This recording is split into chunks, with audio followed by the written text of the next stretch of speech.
बिस्मिल्लाहिर्रहमानिर्रहीम। This is me Sheikh Yaseen और आप देख रहे हैं शेख यासीन ऑफिशियल। उम्मीद है कि तमाम स्टूडेंट्स खैरियत से होंगे। अजीज़ स्टूडेंट्स, आज की ये video BS nursing first semester वालों के लिए बन रही है। जैसे कि आपके इल्म में है कि आपके ना कुल 6 सब्जेक्ट्स है फर्स्ट सेमेस्टर में, तो इसमें से ना एक एनाटॉमी एंड फिजियोलॉजी भी है। तो आज हम एनाटॉमी एंड फिजियोलॉजी के फर्स्ट चैप्टर को स्टडी करने वाले हैं। ये वीडियो आप तमाम स्टूडेंट्स के लिए बहुत फ़ायदेमंद होने वाली है। आप तमाम स्टूडेंट्स इसको गौर से सुन लीजिए, जितने भी आपके कन्फ्यूजन है वो इंशाल्लाह ताला दूर हो जाएंगे। तो चलिए वीडियो की तरफ बढ़ते हैं बगैर किसी टाइम ज़ाया के। तो सबसे पहला जो चैप्टर है हमारा वो है इंट्रोडक्शन टू एनाटमी। एनाटमी क्या है, एनाटमी के इंट्रोडक्शन के हवाले से ना फर्स्ट चैप्टर है, तो उसकी तरफ आगे बढ़ते हैं। एनाटमी का first chapter introduction to anatomy and physiology. इसके ऑब्जेक्टिव्स क्या है, ऑब्जेक्टिव्स का तो आप लोगों को पता ही होगा, तो उस पर टाइम ज़ाया के बगैर आगे बढ़ते हैं। इसमें से ये एनाटमी एंड फिजियोलॉजी की डेफिनेशन और जो जो हम डिस्कस करेंगे तो उसके ऑब्जेक्टिव वो आगे आएंगे इंशाल्लाह। आगे बढ़ते हैं। सबसे पहला टॉपिक जो है वो है एनाटमी डेफिनेशन। एनाटमी क्या है? Anatomy anatomy study of body structure and the relationship among them, e g. Organ shape, size and weight etcetera. Anatomy body के स्ट्रक्चर को स्टडी करना और उन स्ट्रक्चर के बॉडी के जितने ऑर्गन्स है उसके एक दूसरे के साथ क्या रिलेशनशिप है वो हम एनाटमी में स्टडी करेंगे। अब स्ट्रक्चर में क्या क्या हम स्टडी करेंगे? स्ट्रक्चर में हम ऑर्गन शेप स्टडी करेंगे कि ऑर्गन की क्या शक्ल है, साइज इसकी साइज क्या है और वेट इसका वेट क्या है, ये हम एनाटमी में स्टडी करेंगे। आगे फिजियोलॉजी। तो what is physiology? Physiology body function को ना हम फिजियोलॉजी में स्टडी करेंगे। अब बॉडी के जितने भी बॉडी में ऑर्गन है, ऑर्गन सिस्टम है, उसके क्या काम है वो हम फिजियोलॉजी में स्टडी करेंगे। ठीक, जैसे कि रिस्पिरेटरी सिस्टम हो गया, रीनल, एनर्जी और भी जितने ये डाइजेस्टिव सिस्टम, ये सारे ना हम फिजियोलॉजी में स्टडी करेंगे, इसके फंक्शंस क्या है। अब बेसिक टर्मिनोलॉजीज की तरफ आते हैं, क्योंकि हम एनाटमी पढ़ रहे हैं तो बेसिक टर्मिनोलॉजीज को भी याद करना जरूरी है। Cytology. What is cytology? Structure of study of structure and function of cells. अब सेल के हवाले से जो भी हम स्टडी करेंगे ना वो साइटोलॉजी में करेंगे। स्ट्रक्चर और फंक्शन सेल्स के ना हम साइटोलॉजी में स्टडी करेंगे, ठीक है ना। अब आगे चलते हैं। दूसरी टर्मिनोलॉजी है वो है histology. What is histology? Microscopic study of cells and tissues. अब माइक्रोस्कोप के जरिए से सेल्स और टिश्यूज की स्टडी को ना हम हिस्टोलॉजी कहेंगे। अब अगर आपसे कोई पूछे कि हिस्टोलॉजी क्या है, तो सेल्स और टिश्यू की स्टडी जिस फील्ड में हम करते हैं, जिस ब्रांच में हम करते हैं, वही हिस्टोलॉजी है। अब ऑस्टियोलॉजी आता है। ऑस्टियोलॉजी नाम से पता चल रहा होगा कि ऑस्टियो मीन बोन और logy mean it's a Greek word and it's mean study. तो अब बोन के फंक्शन और स्ट्रक्चर की स्टडी हम ऑस्टियोलॉजी में करेंगे। अब myology study of structure and function of muscles के स्ट्रक्चर और फंक्शन की स्टडी हम मायोलॉजी में करेंगे। अब अर्थ्रालॉजी, अर्थराइटिस जितने भी ना जॉइंट्स को कहते हैं, तो जॉइंट्स के स्ट्रक्चर और फंक्शन की स्टडी हम अर्थ्रालॉजी में करेंगे। अब आगे angiology, study of structure and function of blood vessels and lymph system. Study of structure and function of blood vessels and lymph system. अब ब्लड वेसल्स और लिम्फ सिस्टम की स्ट्रक्चर और फंक्शन को हम एंजियोलॉजी में स्टडी करेंगे। Neurology, जैसे कि नाम से पता चल रहा है कि स्टडी ऑफ नर्वस सिस्टम की स्टडी हम न्यूरोलॉजी में करेंगे। अब यहाँ आता है डायरेक्शनल टर्म्स। डायरेक्शनल टर्म्स में क्या क्या है? डायरेक्शनल टर्म्स में मतलब ये कि क्योंकि हम एनाटॉमी पढ़ रहे हैं तो हमने स्ट्रक्चर पढ़ना होता है, तो इसी के हमें डायरेक्शनल टर्म्स का भी पता होना चाहिए। ये बुनियादी टर्म्स है जिसके ना हमें पता होना चाहिए। इसमें सबसे पहला आता है सुपीरियर। सुपीरियर क्या है? सुपीरियर एक स्ट्रक्चर के अपर पार्ट को ना सुपीरियर कहते हैं। इसकी एग्जांपल आप ले ले कि यहाँ जो दिया गया है कि heart as superior to the liver. अब हार्ट जो है आप ये डायग्राम में देख सकते हैं कि हार्ट लीवर से ना ऊपर है, अपर पार्ट है इसके, तो इसी वजह से ये सुपीरियर टू द हार्ट हो गया। अब जो डायरेक्शनल टर्म्स में दूसरी टर्मिनोलॉजी है वो इन्फीरियर। इन्फीरियर क्या है? Inferior lower part of structure. Lower part of a structure, एक स्ट्रक्चर के लोअर पार्ट को ना इन्फीरियर कहते हैं। अब हम कह सकते हैं कि stomach is inferior to the lung. अब आप स्टमक में देख लीजिए, स्टमक यहाँ ना ये लीवर से नीचे है, लीवर से नीचे हो गया तो ये लीवर को इन्फीरियर हो गया। अब आगे इंटीरियर हो गया। Anterior at the front of the body, e g. The sternum breast bone is anterior to that. अब इंटीरियर का क्या एग्जांपल ले सकते हैं? इंटीरियर की क्या डेफिनेशन है? इंटीरियर की डेफिनेशन ये है कि बॉडी के फ्रंट पे जो ऑर्गन हो वो इंटीरियर होगा। अब एग्जांपल आप ले ले, ब्रेस्ट बोन जो होता है ना इंटीरियर टू द हार्ट होता है, ये बिल्कुल हार्ट के बिल्कुल सामने होता है, तो एग्जांपल इसका हो गया स्टर्नम, ठीक है। अब आगे पोस्टीरियर आता है। पोस्टीरियर क्या है? Posterior at the back of the body, body के बिल्कुल पीछे, ठीक है ना। ये oesophagus is the posterior to the trachea. अब आइसोपेगस आप देख ले, स्ट्रक्चर में आप देख सकते हैं ये ट्रेकिया के बिल्कुल पोस्टीरियर है, ठीक है ना। अच्छा, अब आगे बढ़ते हैं। तो यहाँ पे ना टॉपिक है ऑर्गेनाइजेशन ऑफ द बॉडी। अब levels of organisation of body. अब ये बॉडी के ऑर्गेनाइजेशन के कौन कौन से लेवल्स है वही हम स्टडी कर रहे हैं। ये तो हमें पता ही होगा, ज़रा मैं ना ये बैकग्राउंड बताता चलूँ कि सबसे पहले ना केमिकल से ना मुख्तलिफ चीज़ें इकट्ठी होकर ना एटम बनते हैं। एटम फिर इकट्ठे होकर कंपाउंड या मॉलिक्यूल बनाते हैं। फिर वही कंपाउंड या मॉलिक्यूल से ना ऑर्गेनील्स बनते हैं। इसी ऑर्गेनील्स को हम राइबोसोम्स भी कहते हैं। वो एंडोप्लाज्मिक रेटिकुलम हो गए, लाइसोसोम हो गया, ये बहुत सारे ऑर्गेनील्स है, वो हम इंशाल्लाह थर्ड चैप्टर में डिटेल से पढ़ेंगे इंशाल्लाह।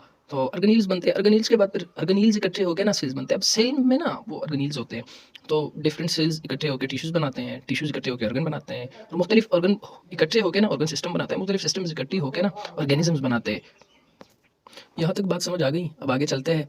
अब यहाँ पे भी ना ये डिटेल में वही दिया है कि ऑर्गेनाइजेशन ऑफ द बॉडी, इसकी कंटिन्यूस स्लाइड है कि केमिकल्स, फिर cells, tissues, organ, systems level और ऑर्गेनिज्म लेवल। ठीक है ना, यहाँ पे ना आप इस डायग्राम में भी देख सकते हैं कि atom, molecule, macromolecules, organelle, cell, tissue, organ, organ system और ऑर्गेनिज्म। ठीक है ना, इसी तो प्रॉपर चैनल ये सारी चीज़ें बनती हैं। ठीक है, अब आते हैं जी एनाटॉमिकल पोजीशंस की तरफ। एनाटॉमिकल पोजीशन कौन कौन सी हैं, क्योंकि हमने एनाटॉमी स्टडी करनी है तो ज़रूरी है कि हम एनाटॉमिकल पोजीशंस को स्टडी करें। ठीक है ना, अब एनाटॉमिकल पोजीशंस में ना सबसे पहले आता है सेजाइटल प्लेन। सेजाइटल प्लेन क्या है? सेजाइटल प्लेन ये एक वर्टिकल प्लेन होता है जो कि बॉडी को लेफ्ट और राइट साइड्स में तकसीम करता है। ठीक है, जैसे कि एक बॉडी हो, उसके ना आप vertical plane, vertical line draw कर लें तो वो बॉडी को दो साइड्स में तकसीम करता है, एक लेफ्ट हो जाता है, एक राइट हो जाता है। ठीक है, अब आगे दूसरी की तरफ चलते हैं, mid sagittal plane. Mid sagittal plane ये बिल्कुल सेंटर पे एक प्लेन होता है, सेंटर पे एक लाइन हम ड्रॉ करते हैं जो कि बॉडी को इक्वली राइट और लेफ्ट में डिस्ट्रीब्यूट करती है। ठीक है, फिर तीसरे पे आता है पैरासिडाइटल प्लेन, जो कि हम प्लेन तो ड्रॉ कर लेते हैं, हम लाइन ड्रॉ कर लेते हैं, लेकिन वो बॉडी को राइट और लेफ्ट में बिल्कुल सीधा नहीं तकसीम करता। ठीक है, अनइक्वली वो डिस्ट्रीब्यूट होता है। फिर ट्रांसफर्स और क्रॉस सेक्शनल प्लेन, ये बिल्कुल सेजाइटल प्लेन के अपोजिट। आपने ना सेजाइटल प्लेन याद कर लिया तो ये बिल्कुल उसके अपोजिट है। ये बॉडी को सुपीरियर और इन्फीरियर पोजीशंस में डिस्ट्रीब्यूट करता है। इसमें ना उसमें हमने बताया था कि सेजाइटल प्लेन में बॉडी में पे हम वर्टिकल लाइन ड्रॉ करते हैं, यहाँ पे हमने हॉरिजॉन्टल लाइन ड्रॉ करना है। ठीक है ना, तो जब हम हॉरिजॉन्टल लाइन ड्रॉ करते हैं तो एक अपर पार्ट रहता है, एक लोअर पार्ट रहता है, तो इसीलिए ये सुपीरियर और इन्फीरियर पोजीशन में बॉडी तकसीम हो जाती है। ठीक हो गया, यहाँ तक समझ आ गया? अच्छा, फिर frontal coronal plane. Frontal coronal plane ये बॉडी को इंटीरियर और वेंट्रल या पोस्टीरियर और डोर्सल में तकसीम करते हैं। ठीक है ना, ये बिल्कुल सीधा फ्रंट पे जब हम ना लाइन ड्रॉ करते हैं तो ये बॉडी को इंटीरियर या ventral, by the way interior या वेंट्रल ये दोनों एक ही चीज़ है, पोस्टीरियर और डोर्सल एक ही चीज़ है। ठीक है, तो ये उसमें तकसीम करती है बॉडी को। ये अब यहाँ देख सकते हैं एक बॉडी है, इस पर एक ही लाइन ड्रॉ किया गया है, फिर दूसरा ड्रॉ किया गया है, फिर ट्रांसफर्स भी है इसमें, वो जिसको हम सेजाइटल कहते हैं, जिसमें वर्टिकल लाइन हम ड्रॉ करते हैं, वो भी है, कोरोनल भी है। ठीक है ना, यहाँ तक समझ आ गया? अब आगे की तरफ हम चलते हैं वीडियो, ये बॉडी कैविटीज़। अब आते हैं बॉडी कैविटीज़। बॉडी कैविटीज़ क्या है? बॉडी कैविटीज़ वो स्पेसेस होते हैं एक बॉडी में जो कि बॉडी को मुख्तलिफ अर्गन्स को सेपरेशन में, उसको सपोर्ट में हेल्प करते हैं। ठीक है, ये वो कैविटीज़ है। ठीक है, अब यहाँ पे लिखा गया है कि bones, muscles, ligaments and other structures separate the various body cavities from one another. ठीक है ना, आगे चलते हैं, कौन कौन सी कैविटीज़ हैं आप इस डायग्राम में देख सकते हैं। क्रैनियल कैविटी, क्रैनियल कैविटी ना ये आप बिल्कुल सर पे देख सकते हैं, ब्रेन के साथ साइड पे जो होता है, नीचे ना इंशाल्लाह हम डिटेल से स्टडी करेंगे, लेकिन आप जरा ना इस डायग्राम को देख लें। फिर थोरैसिक कैविटी, बिल्कुल ना ये थोरैसिक कैविटी स्ट्रेट पे बिल्कुल होते हैं। फिर ये dorsal cavity, spinal cavity, abdominopelvic cavity, इसको ना फिर डिस्ट्रीब्यूट करके एब्डोमिनल कैविटी और पेल्विक कैविटी बन जाता है। ठीक है, तो चलते हैं इसको डिटेल में पढ़ने के लिए। सबसे पहले क्रैनियल कैविटी। क्रैनियल कैविटी क्या है? जिस तरह आपने ना इस डायग्राम में देख लिया, तो क्रैनियल कैविटी ये क्रैनियल बोन्स और ब्रेन पे मुश्तमिल होता है। ये किस चीज़ से बनता है ये क्रैनियल कैविटी? इसमें क्या क्या होते हैं? तो उसमें क्रैनियल बोन्स और ब्रेन का हिस्सा होता है। फिर दूसरा वर्टेब्रल कैविटी जो हमने देखा था डायग्राम में, वर्टेब्रल कैविटी वर्टेब्रल कॉलम से बनता है। ठीक है, और इसमें स्पाइनल कॉर्ड का भी हिस्सा शामिल होता है, और बिल्कुल शुरू पे ही ना इसमें स्पाइनल नर्व्स भी होते हैं। ठीक है, थोरैसिक और चेस्ट कैविटी। चेस्ट कैविटी हम कहते हैं ना कि ये चेस्ट है, ये वो, तो अब इसी को हमने पढ़ना है कि चेस्ट कैविटी में क्या क्या होता है। चेस्ट कैविटी में ना प्लूरल कैविटीज़ और पेरिकार्डियल कैविटीज़ और मीडियास्टिनम होता है। ये तीन चीज़ें चेस्ट कैविटी या थोरैसिक कैविटी में होती है। कौन कौन सी? प्लूरल कैविटी, पेरिकार्डियल कैविटी और मीडियास्टिनम, ये तीन चीज़ें होती है। अब इसको ना जरा ना देखते हैं इसको भी। प्लूरल कैविटी क्या होता है? प्लूरल कैविटी हर एक लंग से ना, ये बिल्कुल हर एक लंग से सराउंड करता है, हर एक लंग्स के बिल्कुल ना ये सराउंडिंग में होता है। ठीक है, लंग्स के सराउंडिंग में जो कैविटी है वो प्लूरल कैविटी है। ठीक है, फिर दूसरा हमने पढ़ा था पीरिकार्डियल कैविटी। पीरिकार्डियल कैविटी हार्ट को सराउंड करता है। ठीक है, और ये हार्ट के बिल्कुल ना ये सराउंडिंग में होता है। तीसरे पे फिर आता है mediastinum, central portion of thoracic cavity between the lungs. ये बिल्कुल ना लंग्स के बिल्कुल बीचों बीच में, बिल्कुल सेंटर में ये एक पोर्शन होता है। ठीक है, इसमें कौन कौन से ऑर्गन्स हैं? तो उसमें हार्ट आता है, थाइमस आता है, इसोफेगस आता है, ट्रेकिया और लार्ज ब्लड वेसल्स भी हैं इसमें कुछ। ठीक है, ये मीडियास्टिनम में। बॉडी कैविटीज़ को ना कंटिन्यू करके अब हमने ना ये क्रैनियल कैविटी हो गया आपका, और टेब्रल कैविटी और थोरैसिक कैविटी, अब एब्डोमिनो पेल्विक कैविटी की तरफ आ जाते हैं। एब्डोमिनो पेल्विक कैविटी, जिस तरह मैं पहले भी बता चुका हूँ कि ये एब्डोमिनल और पेल्विक कैविटीज़ पे मुश्तमिल होता है। अब एब्डोमिनल कैविटी क्या है? एब्डोमिनल कैविटी किस किस ऑर्गन्स पे मुश्तमिल होता है? तो स्टमक होता है, स्प्लीन होता है, लिवर होता है, गॉल ब्लैडर होता है, और स्मॉल इंटेस्टाइन सारा, और कुछ हिस्सा लार्ज इंटेस्टाइन का होता है। फिर पेल्विक कैविटी की तरफ आ जाते हैं। पेल्विक कैविटीज़ में यूरिनरी ब्लैडर है। ठीक है, और लार्ज इंटेस्टाइन का हिस्सा है, क्योंकि कुछ हिस्सा तो एब्डोमिनल कैविटी में आया ना, तो कुछ हिस्सा पेल्विक कैविटी में आया, और फिर रिप्रोडक्शन के इंटरनल ऑर्गन्स जो हैं वही शामिल है। ठीक है, अब जो आखिरी टॉपिक है वो है abdominal pelvic region and quadrant. Abdominal pelvic region and quadrant.